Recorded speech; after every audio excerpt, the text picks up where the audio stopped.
अकोल्यात आकोटफैल पोलिसांनी सलग झालेल्या 2 चोरींच्या गुन्ह्यांचा उलगडा केला आहे। उपगाव येथील कालका माता मंदिरात चांदीचे मुकुट चोरी करणाऱ्या आरोपीला अटक करण्यात आली आहे। त्याच्याकडून सुमारे 60,000 रुपयांचा मुद्देमाल जप्त करण्यात आला आहे।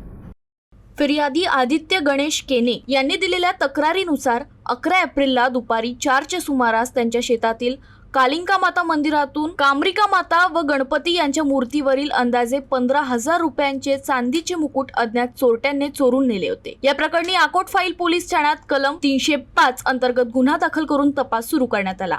तपासादरम्यान गुन्हे प्रगटीकरण पथकाची विशेष टीम तयार करून तांत्रिक व गोपनीय माहितीच्या आधारे तपासाला वेग देण्यात आला। आकोट शहर, चोहोटा बाजार, आकोटफैल परिसर तसेच वाशिम जिल्ह्यातील विविध ठिकाणांवरील सीसीटीव्ही फुटेजची पाहणी करण्यात आली। गुप्त बातमीदारांकडून मिळालेल्या माहितीच्या आधारे संशयिताचा मोगावा घेत गणेश अशोक बकाल याला ताब्यात घेण्यात आलं। चौकशीत आरोपीनं गुन्ह्याची कबुली दिली असून त्याच्याकडून सुमारे 60,000 रुपयांचा मुद्देमाल जप्त करण्यात आला आहे। ही कारवाई पोलीस अधीक्षक अर्चित चांडक यांच्या मार्गदर्शनाखाली आकोटफैल पोलिसांनी केली आहे।